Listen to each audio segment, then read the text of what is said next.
पानी दे चढ़े बिना सैलाब नहीं हुंदे, मिट्टी च डुबे बिना गुलाब नहीं हुंदे। शहीद भगत सिंह दी तरह फांसी ते चढ़ना पैंदा है, केवल पीलियां पग्गां बन्नण वाले इनकलाब नहीं हुंदे। इकल्ली पीली पग बन्नण दे नाल ही तेरे अंदर जिहड़ा शहीद भगत सिंह जाग जूगा।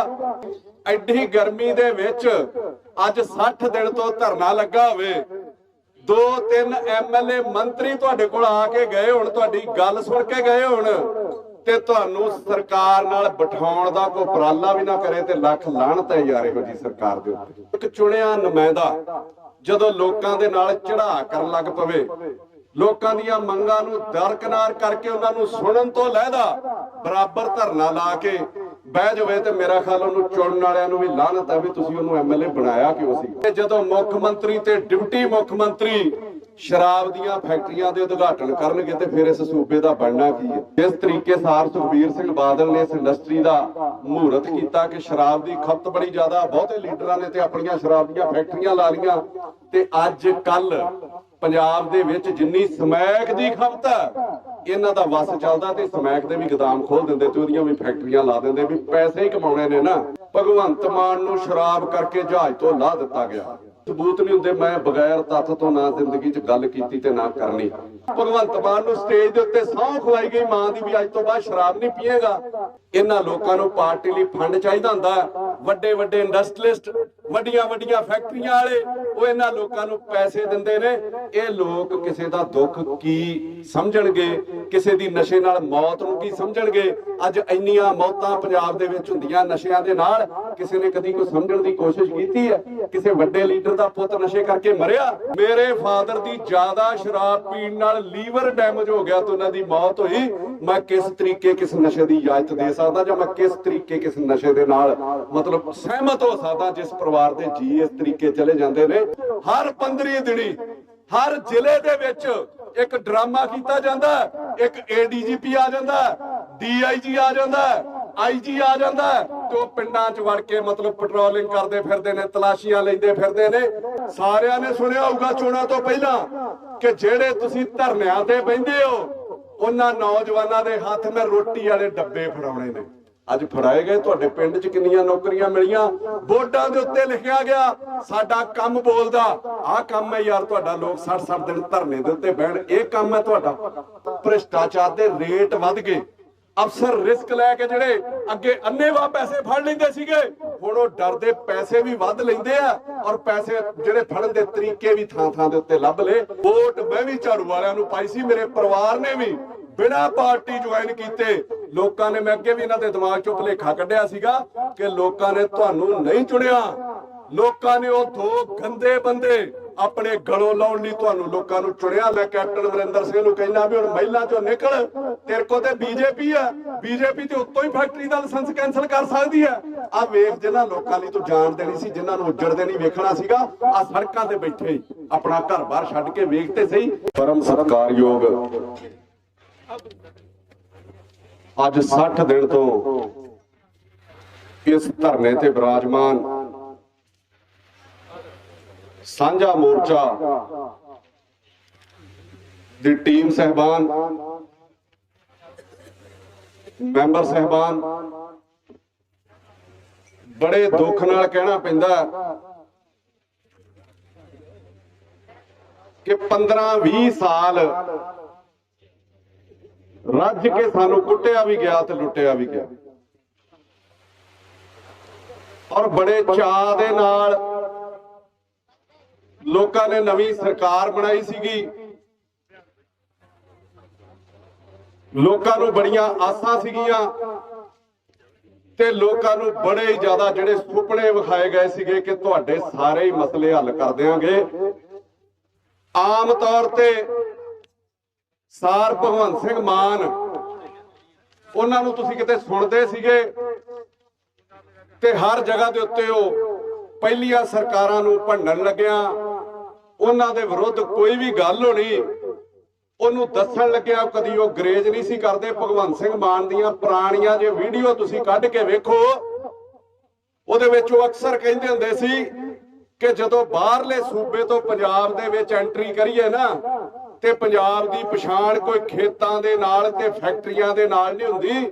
ਜਦੋਂ ਲੋਕ ਤੁਹਾਨੂੰ ਟੈਂਕੀਆਂ ਤੇ ਚੜੇ, ਥਾਂ ਥਾਂ ਧਰਨਿਆਂ ਦੇ ਉੱਤੇ ਬੈਠੇ, ਸੜਕਾਂ ਦੇ ਉੱਤੇ ਮਿਲ ਜਾਣ ਤੇ ਸਮਝੋ ਪੰਜਾਬ ਆ ਗਿਆ। ਤੇ ਉਹਨਾਂ ਇਹ ਕਿਹਾ ਸੀਗਾ ਕਿ ਮੈਂ ਨਾ ਤੇ ਨੌਜਵਾਨਾਂ ਨੂੰ ਟੈਂਕੀਆਂ ਤੇ ਚੜਨ ਦਊਂਗਾ ਤੇ ਨਾ ਜਗ੍ਹਾ ਜਗ੍ਹਾ ਧਰਨੇ ਲਾਉਣ ਦੀ ਲੋੜ ਪਊਗੀ। ਐਡੀ ਗਰਮੀ ਦੇ ਵਿੱਚ ਅੱਜ 60 ਦਿਨ ਤੋਂ ਧਰਨਾ ਲੱਗਾ ਹੋਵੇ, 2-3 ਐਮਐਲਏ ਮੰਤਰੀ ਤੁਹਾਡੇ ਕੋਲ ਆ ਕੇ ਗਏ ਹੁਣ, ਤੁਹਾਡੀ ਗੱਲ ਸੁਣ ਕੇ ਗਏ ਹੁਣ, ਤੇ ਤੁਹਾਨੂੰ ਸਰਕਾਰ ਨਾਲ ਬਿਠਾਉਣ ਦਾ ਕੋਈ ਉਪਰਾਲਾ ਵੀ ਨਾ ਕਰੇ ਤੇ ਲੱਖ ਲਾਹਨਤ ਹੈ ਯਾਰ ਇਹੋ ਜੀ ਸਰਕਾਰ ਦੇ ਉੱਤੇ। ਗੱਲਾਂ ਤੇ ਇਹੋ ਕੀਤੀਆਂ ਸੀਗੀਆਂ। ਤੇ ਮੈਂ ਭਗਵੰਤ ਸਿੰਘ ਮਾਨ ਨੂੰ ਕਹਿਣਾ ਚਾਹੁੰਦਾ ਕਿ ਪੱਗ ਤੇ ਆਪਾਂ ਪੀਣੀ ਬੰਨੀ ਭਗਤ ਸਿੰਘ ਵਾਲੀ, ਸੌ ਤੇ ਖਾਧੀ ਆਪਾਂ ਖਟਕੜ ਕਲਾ ਜਾ ਕੇ ਉੱਥੇ 2-3 ਲੱਖ ਬੰਦਾ ਇਕੱਠਾ ਕਰਕੇ, ਤੇ ਉਹਦੀ ਸੋਚ ਕਿੱਥੇ ਗਈ ਭਗਵੰਤ ਸਿੰਘ? ਭਗਵੰਤ ਸਿੰਘ ਸ਼ਹੀਦ ਭਗਤ ਸਿੰਘ ਵਾਲੀ ਸੋਚ ਕਿੱਥੇ ਗਈ? ਕੀ ਕੱਲੀ ਪੀਣੀ ਪੱਗ ਬੰਨਣ ਦੇ ਨਾਲ ਹੀ ਤੇਰੇ ਅੰਦਰ ਜਿਹੜਾ ਸ਼ਹੀਦ ਭਗਤ ਸਿੰਘ ਜਾਗ ਜਾਊਗਾ? ਮੈਂ ਤੈਨੂੰ ਇਹ ਲੈਣਾ ਜ਼ਰੂਰ ਕਹਿਣੀਆਂ ਚਾਹੁੰਦਾ ਮਾਨ ਸਾਹਿਬ ਕਿ ਪਾਣੀ ਦੇ ਚੜੇ ਬਿਨਾ ਸਲਾਬ ਨਹੀਂ ਹੁੰਦੇ, ਮਿੱਟੀ 'ਚ ਡੁੱਬੇ ਬਿਨਾ ਗੁਲਾਬ ਨਹੀਂ ਹੁੰਦੇ। ਸ਼ਹੀਦ ਭਗਤ ਸਿੰਘ ਦੀ ਤਰ੍ਹਾਂ ਫਾਂਸੀ ਤੇ ਚੜ੍ਹਨਾ ਪੈਂਦਾ ਹੈ, ਕੇਵਲ ਪੀਲੀਆਂ ਪੱਗਾਂ ਬੰਨਣ ਵਾਲੇ ਇਨਕਲਾਬ ਨਹੀਂ ਹੁੰਦੇ। ਅੱਜ ਸਮਾਂ ਦੇਖੋ, 60 ਦਿਨਾਂ ਤੋਂ ਇਹ ਧਰਨਾ ਚੱਲ ਰਿਹਾ।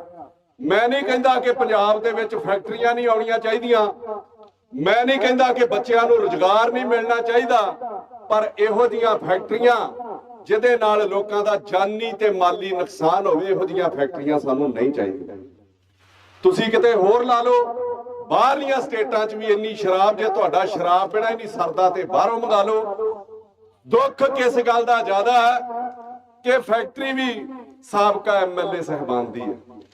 ਔਰ ਜਦੋਂ ਮੈਂ ਬਾਹਰੋਂ ਆਇਆ ਸੀਗਾ ਤੇ ਮੈਂ ਕਿਹਾ ਸਾਹਮਣੇ ਵੀ ਧਰਨਾ ਲੱਗਾ ਹੈ ਯਾਰ, ਉਹ ਕਹਿੰਦੇ ਜੀ ਫੈਕਟਰੀ ਬਚਾਉਣ ਵਾਲਿਆਂ ਨੇ ਧਰਨਾ ਲਾਇਆ ਆਪਣੀ ਲੇਬਰ ਕੋਲੋਂ, ਜਾਂ ਮਤਲਬ ਇੱਕ ਚੁਣਿਆ ਨੁਮਾਇੰਦਾ ਜਦੋਂ ਲੋਕਾਂ ਦੇ ਨਾਲ ਚੜਾ ਕਰਨ ਲੱਗ ਪਵੇ, ਲੋਕਾਂ ਦੀਆਂ ਮੰਗਾਂ ਨੂੰ ਦਰਕਨਾਰ ਕਰਕੇ ਉਹਨਾਂ ਨੂੰ ਸੁਣਨ ਤੋਂ ਲਹਿਦਾ ਬਰਾਬਰ ਧਰਨਾ ਲਾ ਕੇ ਬਹਿ ਜਾਵੇ, ਤੇ ਮੇਰਾ ਖਿਆਲ ਉਹਨੂੰ ਚੁਣਨ ਵਾਲਿਆਂ ਨੂੰ ਵੀ ਲਾਹਨਤ ਹੈ ਵੀ ਤੁਸੀਂ ਉਹਨੂੰ ਐਮਐਲਏ ਬਣਾਇਆ ਕਿਉਂ ਸੀ।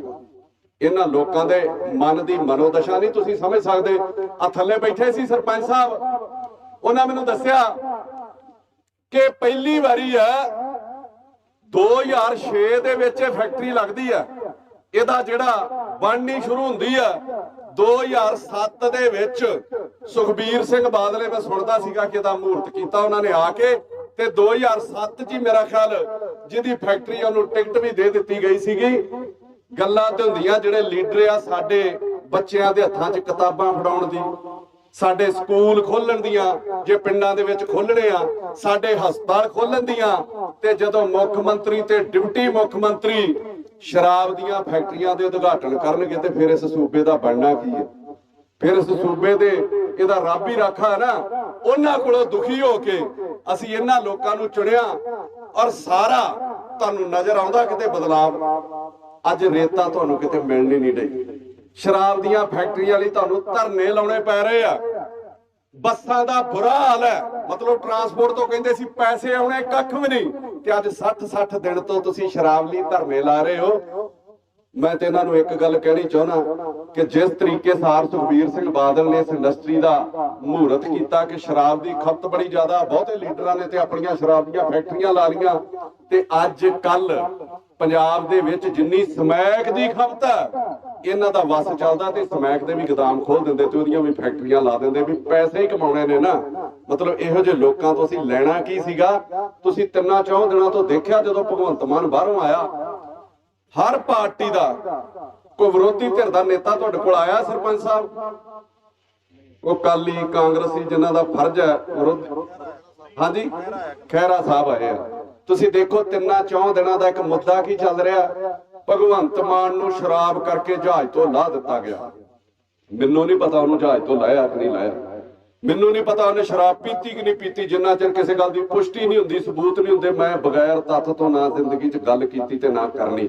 ਮੁੱਦਾ ਇਹ ਸੀਗਾ ਯਾਰ ਭਗਵੰਤ ਮਾਨ ਨੂੰ ਸ਼ਰਾਬ ਪੀ ਕੇ ਲਾਇਆ, ਮੁੱਦਾ ਇਹ ਸੀਗਾ ਭਗਵੰਤ ਮਾਨ ਨੂੰ ਸਟੇਜ ਦੇ ਉੱਤੇ ਸਹੁੰ ਖਵਾਈ ਗਈ ਮਾਂ ਦੀ ਵੀ ਅੱਜ ਤੋਂ ਬਾਅਦ ਸ਼ਰਾਬ ਨਹੀਂ ਪੀਏਗਾ। ਮੁੱਦਾ ਇਹ ਸੀਗਾ ਕਿ ਇੱਕ ਫੈਕਟਰੀ ਨਾਲ ਜਿੰਨੀਆਂ ਜਾਨਾਂ ਜਾਂਦੀਆਂ, ਜਿੰਨਾ ਪਾਣੀ ਗੰਦਾ ਹੁੰਦਾ, ਜਿੰਨੀ ਦੁਨੀਆ ਦੁਖੀ ਆ, ਉਹ ਮੁੱਦੇ ਹੱਲ ਕਰਨਾ ਸੀਗਾ ਕਿ ਕੇਵਲ ਭਗਵੰਤ ਮਾਨ ਦੀ ਸ਼ਰਾਬ ਛਡਾਉਣਾ ਮੁੱਦਾ ਹੋ ਗਿਆ ਆਪੋਜੀਸ਼ਨ ਪਾਰਟੀਆਂ ਲਈ, ਕਿਉਂਕਿ ਸਾਰੇ ਪੈਸੇ ਲੈਂਦੇ ਨੇ, ਵੱਡੇ ਲੋਕ ਨੇ। ਇਹਨਾਂ ਲੋਕਾਂ ਨੂੰ ਪਾਰਟੀ ਲਈ ਫੰਡ ਚਾਹੀਦਾ ਹੁੰਦਾ, ਵੱਡੇ ਵੱਡੇ ਇੰਡਸਟਰੀਲਿਸਟ, ਵੱਡੀਆਂ ਵੱਡੀਆਂ ਫੈਕਟਰੀਆਂ ਵਾਲੇ, ਉਹ ਇਹਨਾਂ ਲੋਕਾਂ ਨੂੰ ਪੈਸੇ ਦਿੰਦੇ ਨੇ। ਇਹ ਲੋਕ ਕਿਸੇ ਦਾ ਦੁੱਖ ਕੀ ਸਮਝਣਗੇ, ਕਿਸੇ ਦੀ ਨਸ਼ੇ ਨਾਲ ਮੌਤ ਨੂੰ ਕੀ ਸਮਝਣਗੇ? ਅੱਜ ਇੰਨੀਆਂ ਮੌਤਾਂ ਪੰਜਾਬ ਦੇ ਵਿੱਚ ਹੁੰਦੀਆਂ ਨਸ਼ਿਆਂ ਦੇ ਨਾਲ, ਕਿਸੇ ਨੇ ਕਦੀ ਕੋਈ ਸਮਝਣ ਦੀ ਕੋਸ਼ਿਸ਼ ਕੀਤੀ ਹੈ? ਕਿਸੇ ਵੱਡੇ ਲੀਡਰ ਦਾ ਪੁੱਤ ਨਸ਼ੇ ਕਰਕੇ ਮਰਿਆ? ਲੋਕ ਗਰੀਬੀ ਨਾਲ, ਨਸ਼ਾ ਲੱਗਦਾ ਕਿਉਂ ਹੈ? ਲੋਕਾਂ ਕੋਲ ਰੁਜ਼ਗਾਰ ਨਹੀਂ, ਲੋਕਾਂ ਕੋਲ ਕੰਮਕਾਰ ਨਹੀਂ, ਬੱਚੇ ਵਿਚਾਰੇ ਦਿਮਾਗ ਦੇ ਉੱਤੇ ਬੋਝ ਲੈ ਕੇ ਨਸ਼ਾ ਕਰਨਾ ਸ਼ੁਰੂ ਕਰਦੇ ਨੇ ਤੇ ਉਸ ਤੋਂ ਬਾਅਦ ਗਰੀਬ ਘਰਾਂ ਦੇ ਬੱਚੇ ਜਿਹੜੇ ਉਹ ਨਸ਼ਿਆਂ ਦੇ ਨਾਲ ਮਰਦੇ ਨੇ। ਮੈਂ ਹਰ ਨਸ਼ੇ ਦੇ ਵਿਰੁੱਧ ਆ। ਇੱਕ ਗੱਲ ਮੈਂ ਸਪਸ਼ਟ ਕਰਨੀ ਚਾਹੁੰਦਾ, ਇਸ ਤੋਂ ਬਾਅਦ ਮੈਂ ਮੁਕਤਸਰ ਜਾਣਾ। ਕੱਲ ਕਿਤੇ ਉਹ ਪ੍ਰਾਈਮ ਏਸ਼ੀਆ ਟੀਵੀ ਸੀਗਾ, ਉਹਨਾਂ ਨੇ ਮੇਰੀ ਇੱਕ ਇੰਟਰਵਿਊ ਚਲਾ ਦਿੱਤੀ 1.5 ਸਾਲ ਪੁਰਾਣੀ। ਉਦੋਂ ਮੈਡਮ ਨਵਜੋਤ ਕੌਰ ਸਿੱਧੂ ਨੇ ਕਿਹਾ ਸੀਗਾ ਕਿ ਫੀਮ ਦੀ ਖੇਤੀ ਸ਼ੁਰੂ ਹੋ ਜਾਣੀ ਚਾਹੀਦੀ ਹੈ, ਤੇ ਮੈਂ ਕਿਹਾ ਸੀਗਾ ਕਿ ਮੈਂ ਹਰ ਨਸ਼ੇ ਦੇ ਵਿਰੁੱਧ ਆ। ਇੱਕ ਨਸ਼ਾ ਬੰਦ ਕਰਨ ਲਈ ਜੇ ਤੁਸੀਂ ਦੂਜੇ ਨਸ਼ੇ ਦੀ ਖੇਤੀ ਸ਼ੁਰੂ ਕਰਨੀ ਹੈ ਤੇ ਨਹੀਂ ਤੁਸੀਂ ਕਿਸੇ ਦਾ ਦੁੱਖ ਦਰਦ ਤੇ ਸਮਝੋ।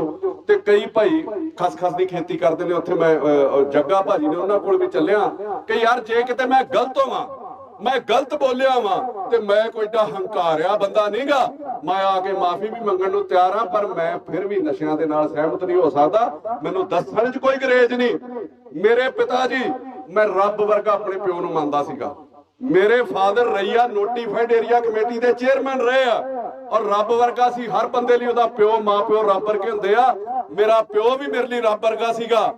ਮੇਰੇ ਫਾਦਰ ਦੀ ਜ਼ਿਆਦਾ ਸ਼ਰਾਬ ਪੀਣ ਨਾਲ ਲੀਵਰ ਡੈਮੇਜ ਹੋ ਗਿਆ ਤੇ ਉਹਨਾਂ ਦੀ ਮੌਤ ਹੋਈ। ਮੈਂ ਕਿਸ ਤਰੀਕੇ ਕਿਸ ਨਸ਼ੇ ਦੀ ਇਜਾਜ਼ਤ ਦੇ ਸਕਦਾ, ਜਾਂ ਮੈਂ ਕਿਸ ਤਰੀਕੇ ਕਿਸ ਨਸ਼ੇ ਦੇ ਨਾਲ ਮਤਲਬ ਸਹਿਮਤ ਹੋ ਸਕਦਾ ਜਿਸ ਪਰਿਵਾਰ ਦੇ ਜੀ ਇਸ ਤਰੀਕੇ ਚਲੇ ਜਾਂਦੇ ਨੇ। ਸੋ ਇਹਨਾਂ ਚੀਜ਼ਾਂ ਦੇ ਉੱਤੇ ਧਿਆਨ ਦੇਣਾ ਇਹਨਾਂ ਦਾ ਫਰਜ਼ ਸੀਗਾ। ਅੱਜ ਵੀ ਘਰ ਘਰ ਦੇ ਵਿੱਚ ਮੌਤਾਂ ਹੁੰਦੀਆਂ ਸਮੈਕ ਦੇ ਨਾਲ, ਸ਼ਰਾਬ ਦੇ ਨਾਲ, ਨਸ਼ਿਆਂ ਦੇ ਨਾਲ। ਕੀ ਉਹਨਾਂ ਲੋਕਾਂ ਦਾ ਦੁੱਖ ਦਰਦ ਸਮਝਦੇ ਹੋ? ਹਰ 15 ਦਿਨੀ ਹਰ ਜ਼ਿਲ੍ਹੇ ਦੇ ਵਿੱਚ ਇੱਕ ਡਰਾਮਾ ਕੀਤਾ ਜਾਂਦਾ, ਇੱਕ ADGP ਆ ਜਾਂਦਾ, DIG ਆ ਜਾਂਦਾ, IG ਆ ਜਾਂਦਾ, ਤੇ ਉਹ ਪਿੰਡਾਂ 'ਚ ਵੜ ਕੇ ਮਤਲਬ ਪੈਟਰੋਲਿੰਗ ਕਰਦੇ ਫਿਰਦੇ ਨੇ, ਤਲਾਸ਼ੀਆਂ ਲੈਂਦੇ ਫਿਰਦੇ ਨੇ। ਇੰਨੀ ਤਲਾਸ਼ੀ ਤੋਂ ਬਾਅਦ, ਇੰਨੀ ਪੈਟਰੋਲਿੰਗ ਤੋਂ ਬਾਅਦ ਕੀ ਤੁਸੀਂ ਦੱਸ ਸਕਦੇ ਹੋ ਕਿ ਤੁਹਾਡੇ ਪਿੰਡ 'ਚ ਕੋਈ ਸਮੈਕ ਨਹੀਂ ਪੀਂਦਾ ਹੋਊਗਾ, ਤੁਹਾਡੇ ਪਿੰਡ 'ਚ ਕੋਈ ਨਸ਼ਾ ਨਹੀਂ ਕਰਦਾ ਹੋਊਗਾ? ਤੁਸੀਂ ਸਾਨੂੰ ਡਰਾਮੇ ਕਰਕੇ ਨਾ ਵਿਖਾਓ। ਜਿਸ ਚੀਜ਼ ਨਾਲ ਨਸ਼ਾ ਬੰਦ ਹੋਣਾ, ਜਿੰਨਾ ਚਿਰ ਤੁਸੀਂ ਉਹਦੇ ਉੱਤੇ ਧਿਆਨ ਨਹੀਂ ਦਿੰਦੇ, ਪੰਜਾਬ ਦੇ ਵਿੱਚ ਨਸ਼ਾ ਨਹੀਂ ਬੰਦ ਹੋ ਸਕਦਾ। ਦੋ ਚੀਜ਼ਾਂ ਦੇ ਉੱਤੇ ਤੁਹਾਨੂੰ ਕੰਮ ਕਰਨਾ ਪਊਗਾ। ਬੱਚਿਆਂ ਦੀ ਇਹ ਸ਼ਰਾਬ ਦੀਆਂ ਫੈਕਟਰੀਆਂ ਲਾਉਣ ਨਾਲੋਂ ਬੱਚਿਆਂ ਦੀ ਪੜ੍ਹਾਈ ਦੇ ਉੱਤੇ, ਬੱਚਿਆਂ ਦੇ ਰੁਜ਼ਗਾਰ ਦੇ ਉੱਤੇ। ਜਿੰਨਾ ਚਿਰ ਬੱਚਿਆਂ ਨੂੰ ਰੁਜ਼ਗਾਰ ਨਹੀਂ ਮਿਲਦਾ, ਜਿੰਨਾ ਚਿਰ ਲੋਕਾਂ ਨੂੰ ਇੱਜ਼ਤ ਮਾਣ ਵਾਲੀ ਰੋਟੀ ਨਹੀਂ ਮਿਲਦੀ, ਨਾ ਤੁਹਾਡੇ ਸੂਬੇ ਦੇ ਵਿੱਚ ਨਸ਼ਾ ਬੰਦ ਹੋਣਾ ਤੇ ਨਾ ਤੁਹਾਡੇ ਸੂਬੇ ਦੇ ਵਿੱਚ ਗੈਂਗਸਟਰ ਜਿਹੜੇ ਬਣਨੋਂ ਹਟਣੇ ਨੇ। ਜਦੋਂ ਬੱਚਿਆਂ ਨੂੰ ਮਿਲਦਾ ਕੱਖ ਨਹੀਂ, ਇਹਨਾਂ ਪੜ੍ਹ ਕੇ ਬੱਚੇ ਸਾਡੇ ਵਿਹਲੇ ਰਹਿੰਦੇ ਨੇ, ਉਹਨਾਂ ਦਾ ਧਿਆਨ ਜਾਂਦਾ ਨਸ਼ਿਆਂ ਵੱਲ, ਉਹਨਾਂ ਦਾ ਧਿਆਨ ਜਾਂਦਾ ਮਾੜੇ ਕੰਮਾਂ ਦੇ ਵੱਲ। ਤੁਸੀਂ ਸਾਡੇ ਨਾਲ ਵਾਅਦੇ ਕੀਤੇ ਸੀ ਮਾਨ ਸਾਹਿਬ, ਨਾ ਮੈਂ ਪੰਜਾਬ 'ਚ ਨਸ਼ਾ ਰਹਿਣ ਦੇਣਾ, ਨਾ ਮੈਂ ਪੰਜਾਬ 'ਚ ਬੇਰੁਜ਼ਗਾਰੀ ਰਹਿਣ ਦੇਣੀ ਹੈ। ਸਾਰਿਆਂ ਨੇ ਸੁਣਿਆ ਹੋਊਗਾ ਚੋਣਾਂ ਤੋਂ ਪਹਿਲਾਂ ਕਿ ਜਿਹੜੇ ਤੁਸੀਂ ਧਰਨਿਆਂ ਤੇ ਬੈਠੇ ਹੋ, ਉਹਨਾਂ ਨੌਜਵਾਨਾਂ ਦੇ ਹੱਥ ਮੈਂ ਰੋਟੀ ਵਾਲੇ ਡੱਬੇ ਫੜਾਉਣੇ ਨੇ। ਅੱਜ ਫੜਾਏ ਗਏ। ਤੁਹਾਡੇ ਪਿੰਡ 'ਚ ਕਿੰਨੀਆਂ ਨੌਕਰੀਆਂ ਮਿਲੀਆਂ? ਬੋਰਡਾਂ ਦੇ ਉੱਤੇ ਲਿਖਿਆ ਗਿਆ ਸਾਡਾ ਕੰਮ ਬੋਲਦਾ। ਆਹ ਕੰਮ ਹੈ ਯਾਰ ਤੁਹਾਡਾ, ਲੋਕ 60-60 ਦਿਨ ਧਰਨੇ ਦੇ ਉੱਤੇ ਬਹਿਣ, ਇਹ ਕੰਮ ਹੈ ਤੁਹਾਡਾ? ਇਹ ਕੰਮ ਸੀਗੇ ਤੁਹਾਡੇ? ਲਿਖਣ ਨੂੰ ਸੋਹਣਾ ਲੱਗਦਾ, ਪਰ ਉਹਦੇ ਥੱਲੇ ਸਾਨੂੰ ਕੰਮ ਵੀ ਤੇ ਕਰਕੇ ਵਿਖਾਓ। ਸਾਡੇ ਪੰਜਾਬ ਦੇ ਵਿੱਚ ਅੱਜ ਵੀ ਸਾਰਾ ਵਿਕਾਸ ਰੁਕਿਆ, ਤੁਸੀਂ ਜੋ ਮਰਜ਼ੀ ਕਹਿ ਲਓ। ਅੱਜ ਵੀ ਭ੍ਰਿਸ਼ਟਾਚਾਰ ਚਰਮ ਸੀਮਾ ਦੇ ਉੱਤੇ ਆ। ਕਿਤੇ ਤੁਸੀਂ ਤਹਿਸੀਲ ਦੇ ਵਿੱਚ ਚੱਲ ਜਾਓ, ਅਖਬਾਰਾਂ ਦੇ ਵਿੱਚ ਖਬਰਾਂ ਸੋਹਣੀਆਂ ਲੱਗਦੀਆਂ, ਜਦੋਂ ਵਿਜੀਲੈਂਸ ਵਾਲੇ ਇੱਕ ਅੱਧੇ ਨੂੰ ਫੜ ਲੈਂਦੇ ਆ ਉਦੋਂ ਪਤਾ ਲੱਗਦਾ ਵੀ ਹਾਂਜੀ ਇਹਨਾਂ ਕੋ ਰੋਕ ਲਾਉਣ ਦੀ ਕੋਸ਼ਿਸ਼ ਕੀਤੀ ਹੈ। ਕੇਵਲ ਇੱਕ ਬੰਦਾ ਫੜਨ ਦੇ ਨਾਲ ਭ੍ਰਿਸ਼ਟਾਚਾਰ ਦੂਰ ਹੋ ਜਾਂਦਾ। ਭ੍ਰਿਸ਼ਟਾਚਾਰ ਦੇ ਰੇਟ ਵੱਧ ਗਏ। ਅਫਸਰ ਰਿਸਕ ਲੈ ਕੇ ਜਿਹੜੇ ਅੱਗੇ ਅੰਨੇਵਾਹ ਪੈਸੇ ਫੜ ਲੈਂਦੇ ਸੀਗੇ, ਹੁਣ ਉਹ ਡਰਦੇ ਪੈਸੇ ਵੀ ਵੱਧ ਲੈਂਦੇ ਆ, ਔਰ ਪੈਸੇ ਜਿਹੜੇ ਫੜਨ ਦੇ ਤਰੀਕੇ ਵੀ ਥਾਂ ਥਾਂ ਦੇ ਉੱਤੇ ਲੱਭ ਲਏ। ਸੋ ਇਹਨਾਂ ਚੀਜ਼ਾਂ ਨੂੰ ਬਦਲਾਵ ਲਿਆਉਣ ਲਈ ਅਸੀਂ ਲੋਕਾਂ ਨੇ ਸਰਕਾਰ ਬਣਾਈ ਸੀਗੀ। ਅਸੀਂ ਲੋਕਾਂ ਨੇ, ਮੈਂ ਖੁਦ ਕਹਿਣਾ, ਮੈਨੂੰ ਟਿਕਟ ਵੀ ਦਿੰਦੇ ਸੀਗੇ, ਪਰ ਮੈਨੂੰ ਇਹਨਾਂ ਦੀ ਸ਼ੁਰੂ ਤੋਂ ਜਿਹੜੀ ਮਨੋਦਸ਼ਾ ਤੇ ਜਿਹੜੀ ਮਾਨਸਿਕਤਾ ਸੀਗੀ, ਉਹ ਮੈਨੂੰ ਪਤਾ ਕਿ ਮੇਰੇ ਵਰਗੇ ਬੰਦਿਆਂ ਕੋਲੋਂ ਵੀ ਗੁਲਾਮੀ ਕਰਾਉਣਗੇ।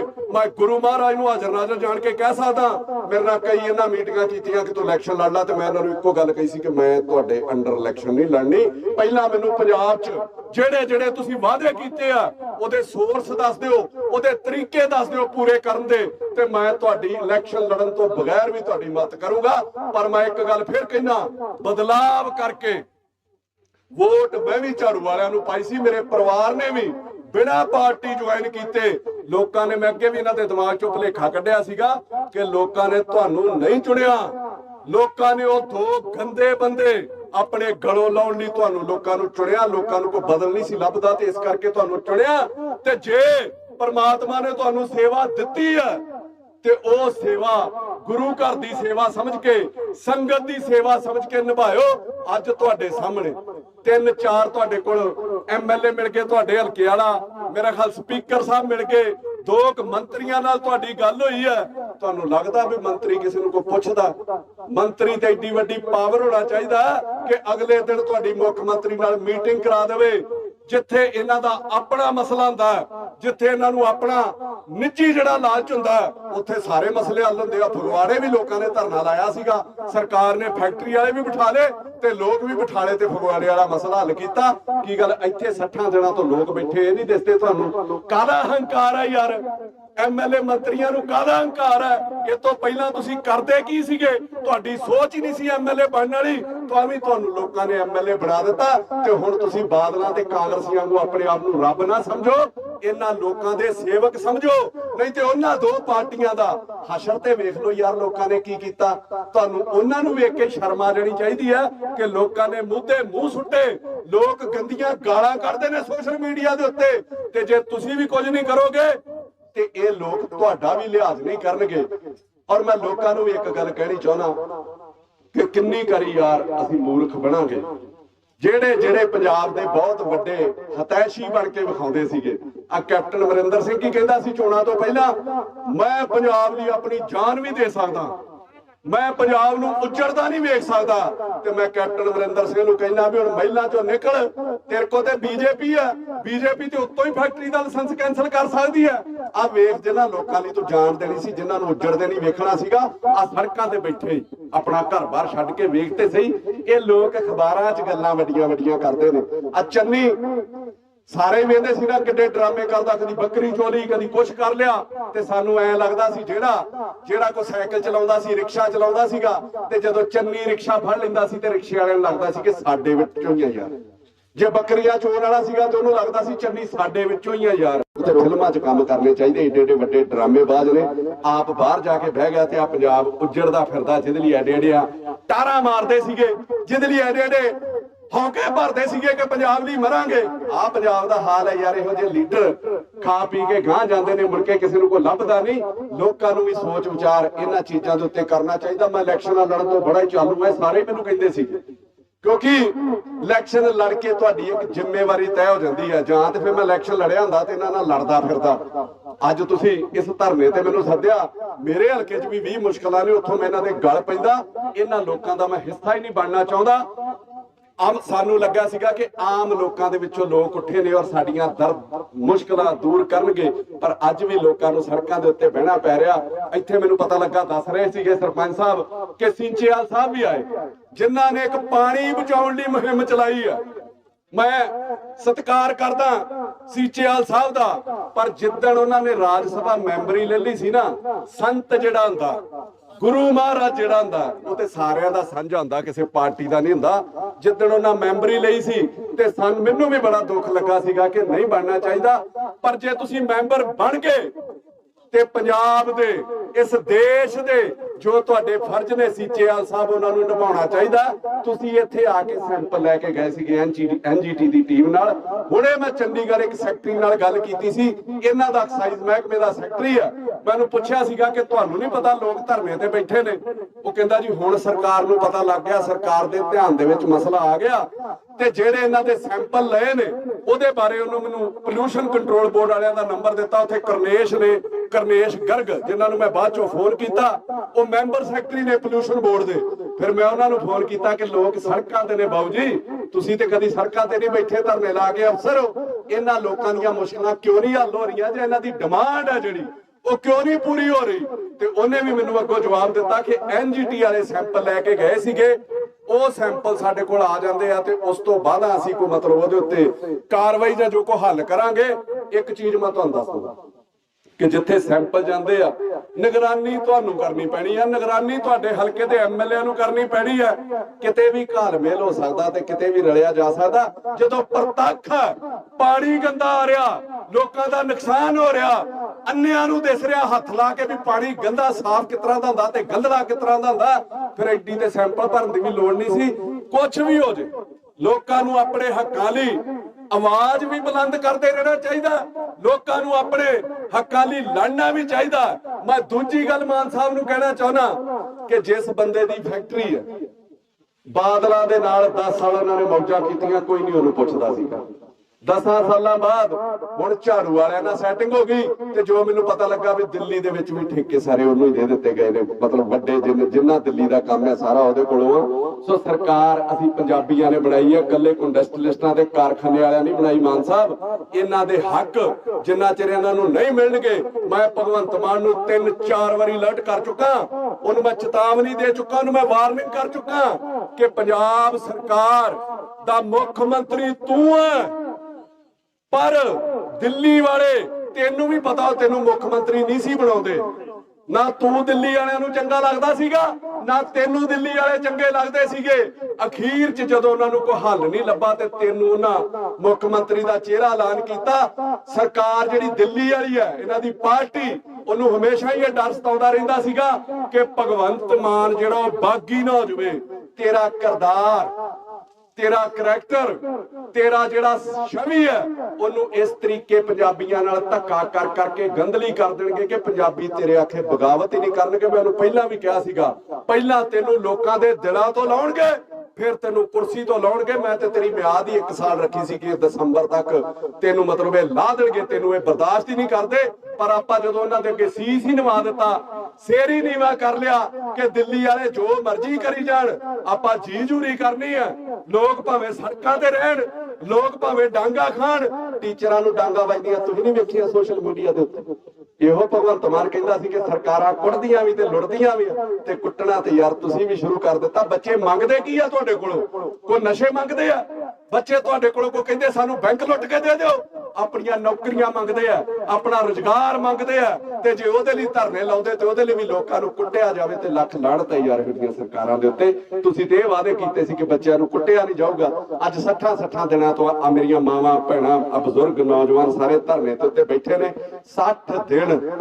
60 ਦਿਨ ਤੋਂ ਧਰਨਾ ਲੱਗਾ ਲਗਾਤਾਰ। ਤੇ ਕੀ ਗੱਲ ਸਰਕਾਰ ਦੀਆਂ ਅੱਖਾਂ ਨਹੀਂ ਖੁੱਲਦੀਆਂ? ਤੁਹਾਡੇ ਇਲਾਕੇ ਦਾ ਐਮਐਲਏ ਵੀ ਹੋਊਗਾ, ਇਸ ਇਲਾਕੇ ਦੇ ਵਿੱਚੋਂ ਕੋਈ ਨਾ ਕੋਈ ਤੁਹਾਡਾ ਮੰਤਰੀ ਵੀ ਹੋਊਗਾ, ਤੇ ਸਰਕਾਰ ਇੱਧਰ ਧਿਆਨ ਕਿਉਂ ਨਹੀਂ ਦੇ ਰਹੀ? ਕਿਉਂਕਿ ਸਰਕਾਰਾਂ ਨੂੰ ਵੀ ਲੱਗਦਾ ਕਿ ਸਾਡੀਆਂ ਜਿਹੜੀਆਂ ਸਰਕਾਰਾਂ ਵਾ ਉਹ ਸਰਮਾਏਦਾਰਾਂ ਦੇ ਸਿਰ ਤੇ ਚੱਲਣੀਆਂ ਨੇ। ਅੱਗੋਂ ਸਰਪੰਚੀ ਆ ਜਾਣੀਆਂ, ਅੱਗੋਂ ਕੌਂਸਲਰ ਦੀਆਂ ਇਲੈਕਸ਼ਨ ਆ ਜਾਣੀਆਂ। ਇਹਨਾਂ ਲੋਕਾਂ ਸਾਨੂੰ ਕੀ ਦੇਣਾ? ਉਹਨਾਂ ਤੇ ਸਾਨੂੰ ਪੈਸਾ ਦੇਣਾ। ਪੈਸੇ ਕਰਕੇ ਸਾਡਾ ਪੰਜਾਬ ਨਾ ਵਿੱਚ ਹੋ ਜਾਏ। ਅਸੀਂ ਲੋਕ ਤੇ ਅੱਗੇ ਹੀ ਉੱਜੜੇ ਪਏ ਆ। ਸਾਡਾ ਤੇ ਅੱਗੇ ਹੀ ਰੱਬ ਰਾਖਾ ਸੀਗਾ, ਜਿਹੜਾ ਰੱਬ ਤੁਹਾਡੇ ਵਿੱਚ ਦਿਸਿਆ ਤੇ ਅਸੀਂ ਤੁਹਾਨੂੰ ਚੁਣ ਲਿਆ। ਤੁਸੀਂ ਕੋ ਪੈਂਚਰਾਂ ਵਾਲਾ ਖਿਲਾਰਿਆ ਤੇ ਉਹਨੂੰ ਵੀ ਜਿਤਾ ਦਿੱਤਾ, ਤੁਸੀਂ ਕੋ ਮੋਬਾਈਲ ਰਿਪੇਅਰ ਕਰਨ ਵਾਲਾ ਖਿਲਾਰਿਆ ਤੇ ਉਹਨੂੰ ਵੀ ਜਿਤਾ ਦਿੱਤਾ। ਲੋਕਾਂ ਨੇ ਤੇ ਕੈਂਡੀਡੇਟ ਵੇਖੇ ਹੀ ਨਹੀਂ, ਤੁਹਾਡੇ ਪ੍ਰਤੀ ਵਿਸ਼ਵਾਸ ਹੀ ਇੰਨਾ ਜ਼ਿਆਦਾ ਪ੍ਰਗਟ ਕੀਤਾ ਕਿ ਤੁਸੀਂ ਲੋਕ ਸਾਡੇ ਸਾਰੇ ਮਸਲੇ ਹੱਲ ਕਰ ਦਿਓਗੇ। ਅੱਜ ਜਿਹੜੇ ਬੰਦੇ ਇਹਨਾਂ ਦੇ ਮੋਬਾਈਲ ਰਿਪੇਅਰ ਕਰਦੇ ਸੀਗੇ, ਜਿਹੜੇ ਹੋਰ ਕੋਈ ਛੋਟੇ ਕੰਮ ਕਰਦੇ ਸੀ, ਤਰੱਕੀ ਕਰਨ ਦਾ ਹੱਕ ਸਭ ਨੂੰ ਹੈ। ਪਰ ਮੈਂ ਉਹਨਾਂ ਨੂੰ ਇੱਕ ਗੱਲ ਕਹਿਣੀ ਚਾਹੁੰਦਾ ਕਿ ਜੇ ਲੋਕਾਂ ਨੇ ਤੁਹਾਨੂੰ ਨਵਾਜ ਦਿੱਤਾ, ਜੇ ਲੋਕਾਂ ਨੇ ਤੁਹਾਨੂੰ ਆਪਣੇ ਸਿਰ ਦੇ ਉੱਤੇ ਬਿਠਾ ਲਿਆ, ਤੇ ਆਪਣਾ ਪਿਛੋਕੜ ਨਾ ਭੁੱਲੋ, ਆਪਣੀ ਔਕਾਤ ਨਾ ਭੁੱਲੋ। ਜੇ ਲੋਕ ਤੁਹਾਨੂੰ ਚੜਾ ਸਕਦੇ ਆ ਤੇ ਲੋਕ ਤੁਹਾਨੂੰ ਥੱਲੇ ਲਾ ਵੀ ਸਕਦੇ ਆ। ਸੋ ਇਹਨਾਂ ਚੀਜ਼ਾਂ ਦੇ ਉੱਤੇ ਧਿਆਨ ਦੇਣਾ ਚਾਹੀਦਾ। ਮੈਨੂੰ ਇਸ ਧਰਨੇ ਲਈ ਸੰਦੀਪ ਨੇ ਬੜੇ ਦਿਨਾਂ ਤੋਂ ਫੋਨ ਕੀਤੇ ਸੀਗੇ। ਮੈਂ ਕਿਹਾ ਜੀ ਮੈਂ ਆਉਣਾ, ਪਹਿਲਾਂ ਕੁਝ ਦਿਨ ਮੈਂ ਬਾਹਰ ਸੀਗਾ। ਮੈਂ ਨਹੀਂ ਕਹਿੰਦਾ ਕਿ ਮੇਰੇ ਆਖੇ ਸ਼ਰਾਬ ਦੀ ਫੈਕਟਰੀ ਚੁੱਕੀ ਜਾ ਸਕਦੀ, ਮੈਂ ਨਹੀਂ ਕਹਿੰਦਾ ਕਿ ਮੇਰੇ ਆਖੇ ਸ਼ਰਾਬ ਦੀ ਫੈਕਟਰੀ ਬੰਦ ਹੋ ਸਕਦੀ ਹੈ, ਮੈਂ ਨਹੀਂ ਕਹਿੰਦਾ ਕਿ ਮੇਰੇ ਆਖੇ ਤੁਹਾਡੇ ਸਾਰੇ ਮਸਲੇ ਹੱਲ ਹੋ ਸਕਦੇ ਆ। ਪਰ ਮੈਂ ਲੋਕਾਂ ਨੂੰ ਇੱਕ ਗੱਲ ਜ਼ਰੂਰ ਕਹਿਣੀ ਚਾਹੁੰਦਾ ਕਿ ਜਿੰਨਾ ਚਿਰ ਵੀ ਸਵਾਸ ਪ੍ਰਾਣ ਹੈਗੇ ਆ, ਲੋਕਾਂ ਦੀ ਸੇਵਾ ਦੇ ਵਿੱਚ ਲੱਗਾ ਰਹਿਣਾ ਵਾ। ਲੋਕਾਂ ਦਾ ਜਿੱਥੇ ਕੋਈ ਧੱਕਾ ਜਾਂ ਜਿੱਥੇ ਕੋਈ ਹੱਕਾਂ ਦੀ ਗੱਲ ਆ ਤੇ ਮੈਂ ਲੋਕਾਂ ਦੇ ਮੋਹਰੀ ਹੋ ਕੇ ਅੱਗੇ ਲੜਨ ਨੂੰ ਤਿਆਰ ਹਾਂ। ਇਹ ਨਹੀਂ ਜਿਵੇਂ ਕਿਸੇ ਨੇ ਕਿਹਾ ਸੀ ਨਾ ਕਿ ਉਹ ਕਿਤੇ ਅੱਗ ਲੱਗੀ ਤੇ ਚਿੜੀ ਚੁੰਝ 'ਚ ਪਾਣੀ ਭਰਦੀ ਤੇ ਉੱਥੇ ਪਾ ਆਉਂਦੀ ਸੀਗੀ, ਤੇ ਉਹਨੂੰ ਕਹਿੰਦੇ ਵੀ ਤੇਰੀ ਚੁੰਝ ਦੇ ਪਾਣੀ ਨਾਲ ਕਿਤੇ ਅੱਗ ਬੁੱਝ ਜਾਣੀ ਹੈ।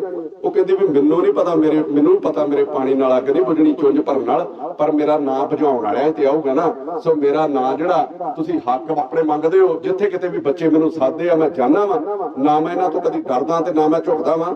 ਲੋਕਾਂ ਦੀ ਮੈਂ ਰੱਬ ਜਿੰਨੀ ਇੱਜ਼ਤ ਕਰਦਾ। ਕਹਿੰਦੇ ਆ ਨਾ ਸੰਗਤ ਦੇ ਵਿੱਚ ਰੱਬ ਵਸਦਾ। ਮੈਂ ਲੋਕਾਂ ਲਈ ਜਿੱਥੇ ਕਿਤੇ ਵੀ ਤੁਸੀਂ ਮੇਰੀ ਸੇਵਾ ਲਾਓ, 2-3 ਬੰਦਿਆਂ ਤੱਕ ਜਿੱਥੇ ਮੇਰੀ ਗੱਲ ਸੀਗੀ, ਕੋਸ਼ਿਸ਼ ਕਰੂੰਗਾ ਕਿ ਭਗਵੰਤ ਮਾਨ ਤੱਕ ਵੀ ਤੁਹਾਡੀ ਗੱਲ ਹੋਵੇ। ਇਹ ਮਸਲਾ ਜਿਹੜਾ ਤੁਹਾਡਾ ਉਹ ਹੱਲ ਹੋਣਾ ਚਾਹੀਦਾ ਜੋ ਵੀ ਹੈ। ਮੈਂ ਫਿਰ ਇੱਕ ਗੱਲ ਦੁਹਰਾਉਣਾ ਕਿ ਮੈਂ ਨਹੀਂ ਕਹਿੰਦਾ ਕਿ ਪੰਜਾਬ ਦੇ ਵਿੱਚੋਂ ਇੰਡਸਟਰੀਆਂ ਚੁੱਕੀਆਂ ਜਾਣੀਆਂ ਚਾਹੀਦੀਆਂ ਨੇ, ਪਰ ਜਿੱਥੇ ਕਿਤੇ ਵੀ ਨੁਕਸਾਨ ਹੈ, ਜਿੱਥੇ ਕਿਤੇ ਵੀ ਲੋਕਾਂ ਦੀ ਜਾਨ ਮਾਲ ਦਾ ਨੁਕਸਾਨ ਹੈ, ਲੋਕਾਂ ਦਾ ਕੋਈ ਫਿਜ਼ੀਕਲੀ ਮੈਂਟਲੀ ਜਾਂ ਆਰਥਿਕ ਪੱਖੋਂ ਨੁਕਸਾਨ ਹੈ, ਤੇ ਉਹੋ ਜਿਹੀਆਂ ਫੈਕਟਰੀਆਂ ਤੁਸੀਂ ਲੈਣਾ ਵੀ ਕੀ ਹੈ। ਲੋਕਾਂ ਨੂੰ ਬਿਠਾ ਕੇ ਇਹਨਾਂ ਦੀ ਗੱਲ ਵੀ ਸੁਣਨੀ ਚਾਹੀਦੀ ਹੈ, ਇਹਨਾਂ ਦੇ ਮੁੱਦੇ ਦੇ ਉੱਤੇ ਗੌਰ ਵੀ ਕਰਨਾ ਚਾਹੀਦਾ ਵਾ, ਔਰ ਇੱਕ ਦੂਜੇ ਦੀ ਤੱਥਾਂ ਦੇ ਨਾਲ ਤਸੱਲੀ ਵੀ ਕਰਾਉਣੀ ਚਾਹੀਦੀ ਆ। ਫਿਰ ਤੇ ਲੋਕ ਤੁਹਾਡਾ ਕਰਨਗੇ ਸਤਿਕਾਰ। ਨਹੀਂ ਤੇ ਪਿਛਲੇ ਵੀ ਜਿਹੜੇ ਧੱਕਾ ਕਰਦੇ ਰਹੇ ਆ, ਉਹਨਾਂ ਨੇ ਵੀ ਆਪਣਾ ਅਸਰ ਵੇਖ ਲਿਆ, ਤੇ ਇਹੋ ਅਸਰ ਹੀ ਤੁਹਾਡੇ ਲੋਕਾਂ ਦਾ ਹੋਊਗਾ। ਮੈਂ ਅਖੀਰ ਦੇ ਵਿੱਚ ਤੁਹਾਨੂੰ ਲੋਕਾਂ ਨੂੰ ਇਹ ਕਹਿ ਕੇ ਸਮਾਪਤੀ ਕਰੂੰਗਾ ਕਿ ਜਿੱਥੇ ਕਿਤੇ ਮੇਰੀ ਸੇਵਾ ਲਾਓ, ਮੈਂ ਸੀਸ ਨਿਵਾਉਂਦਾ ਹੀ ਤੁਹਾਡੇ ਕੋਲ ਆਉਂਗਾ। ਪੂਰੇ ਪੰਜਾਬ ਦੇ ਕੋਨੇ-ਕੋਨੇ ਦੇ ਵਿੱਚ ਜਿੱਥੇ ਕਿਤੇ ਵੀ ਤੁਸੀਂ ਮੇਰੀ ਡਿਊਟੀ ਲਾਓ, ਨਾ ਮੈਂ ਜ਼ਿੰਦਗੀ 'ਚ ਇਸ ਸੂਬੇ ਦੇ ਫਰਜ਼ਾਂ ਪ੍ਰਤੀ ਕਿਤੇ ਭੱਜਾਂ, ਨਾ ਮੈਂ ਭੱਜੂਗਾ। 4 ਲੈਣਾ ਤੁਹਾਡੇ ਸੰਗਤ ਲਈ ਕਹਿ ਕੇ ਮੈਂ ਸਮਾਪਤੀ ਕਰੂੰਗਾ ਕਿ ਮੈਂ ਜਨਮ ਤੋਂ ਤੁਹਾਡਾ। ਮੈਨੂੰ ਗੈਰਾਂ ਦੇ ਵਿੱਚ ਰੱਖੋ ਭਾਵੇਂ ਤੁਸੀਂ ਮੇਰੇ ਲਈ ਅੰਮ੍ਰਿਤ ਦੀ ਬੂੰਦ ਜੇ, ਮੈਨੂੰ ਜ਼ਹਿਰਾਂ ਦੇ ਵਿੱਚ ਰੱਖੋ ਭਾਵੇਂ ਮੈਂ ਮੁਰਸ਼ਦ ਤੁਹਾਨੂੰ ਮੰਨਿਆ, ਮੈਨੂੰ ਖੈਰਾਂ ਦੇ ਵਿੱਚ ਰੱਖੋ ਭਾਵੇਂ, ਬਸ ਰੁਤਬਾ ਦੇ ਦੋ ਝਾਂਜਰ ਦਾ, ਫਿਰ ਪੈਰਾਂ ਦੇ ਵਿੱਚ ਰੱਖੋ ਭਾਵੇਂ। ਸੋ ਇੰਨੀਆਂ ਕੁ ਬੇਨਤੀਆਂ ਪ੍ਰਵਾਨ ਕਰਿਓ। ਜਿੱਥੇ ਕਿਤੇ ਫਿਰ ਡਿਊਟੀ ਲਾਓਗੇ, ਮੈਂ ਫਿਰ ਕਹਿੰਦਾ ਨਾ ਪਿੱਠ ਵਿਖਾ ਕੇ ਭੱਜਾਂ ਤੇ ਨਾ ਭੱਜੂਗਾ। ਸੋ ਇੰਨਾ ਹੀ ਕਹਿੰਦਾ ਹੋਇਆ ਖਿਮਦਾ ਜਾ ਚੁੱਕਿਆ। ਵਾਹਿਗੁਰੂ ਜੀ ਕਾ ਖਾਲਸਾ, ਸ੍ਰੀ ਵਾਹਿਗੁਰੂ ਜੀ ਕੀ ਫਤਿਹ।